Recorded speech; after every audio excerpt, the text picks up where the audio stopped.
Tulog ka na. Yan, biko yan. Biko na parang kanin ni mama. Biko tapos gawing kakanin. Kakanin.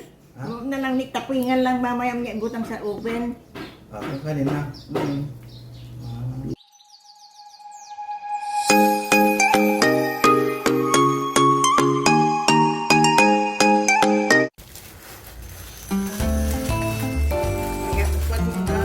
Alisin mo na ito mamaya. Ano yung ganyan ma? I-mix? Yung latter. So, ini-melt natin itong muscovado sugar sa ating coconut milk at low fire. Low fire ba to? At low fire.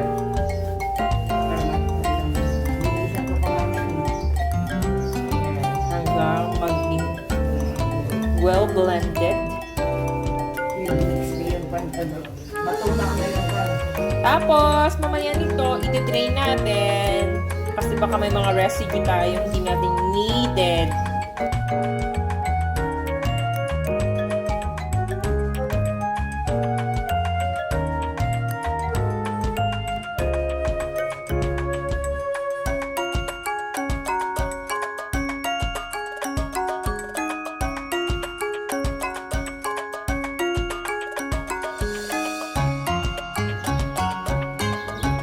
Ayan. At kukunin na natin yung ating na-blend na cocoa milk with muscovado sugar.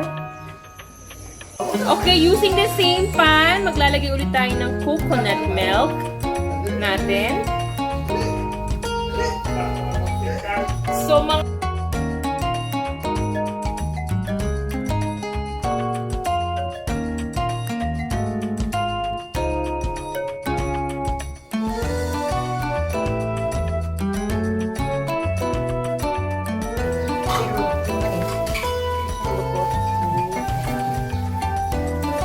ito na, di ba?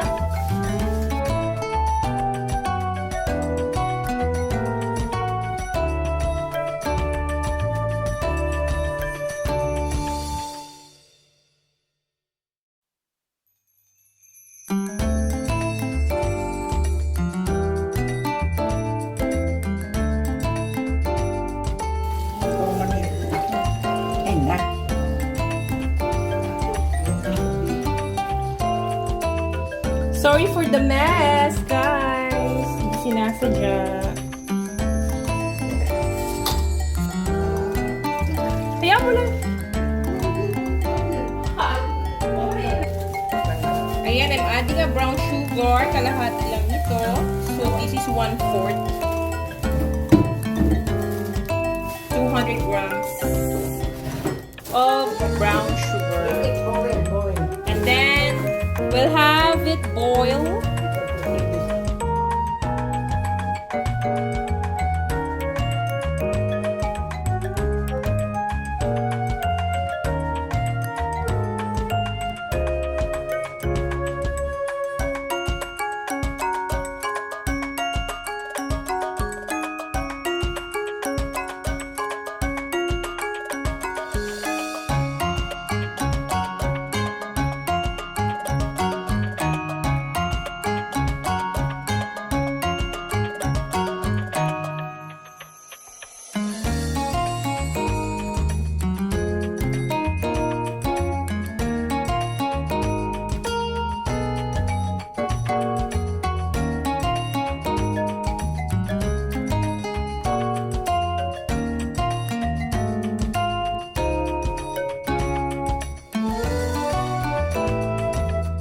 Ayan na, nag-start na mag-boil ang mixture natin. So, we'll have another.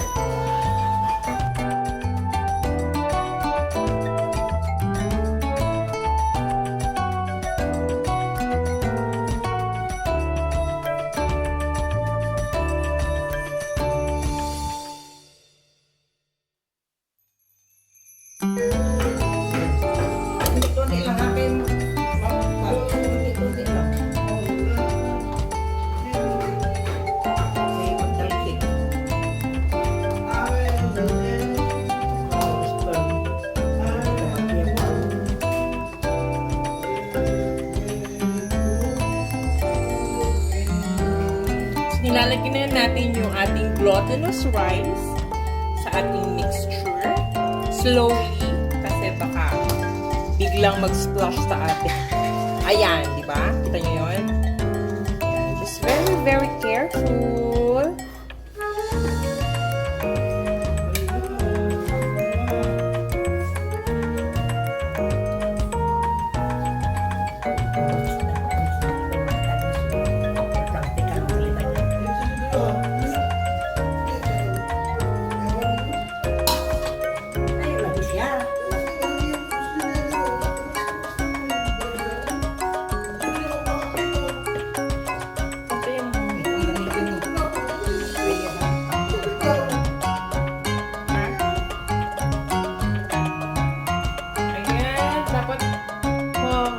Incorporate natin yung ating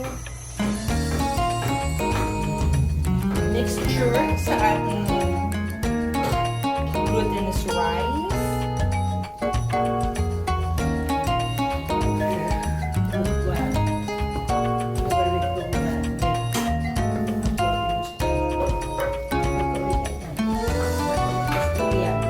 So, imagine nyo, tatlo lang yung ingredients na nandito ha. So, meron tayong glutinous rice, sugar, and coconut milk.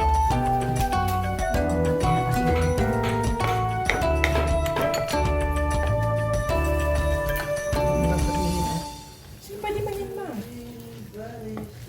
Ayan, couple with the sugar. Ay, sorry. Couple with the salt. Mga a teaspoon of salt.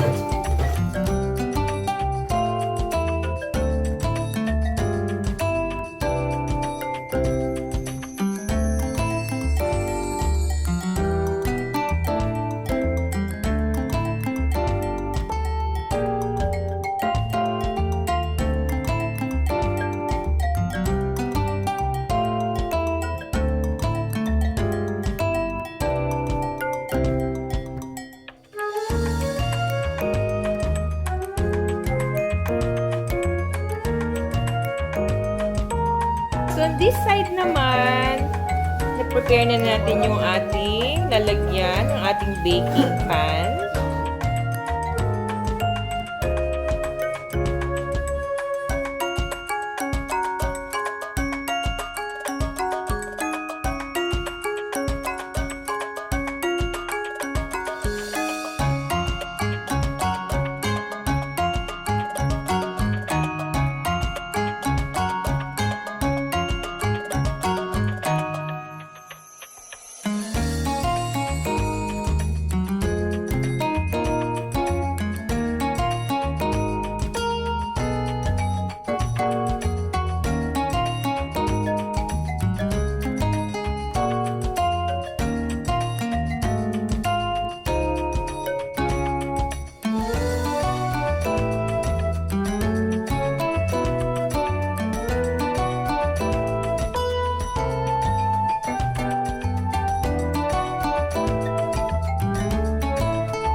glaze. Biyak ko na ba, Pwede na. Pwede na siguro. Ilagay na sa upa. Ari dito.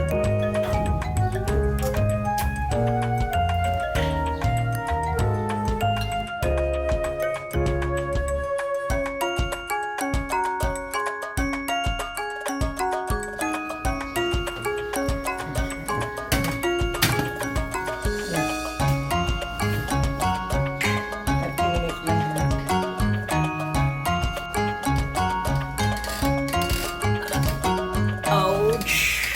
All right.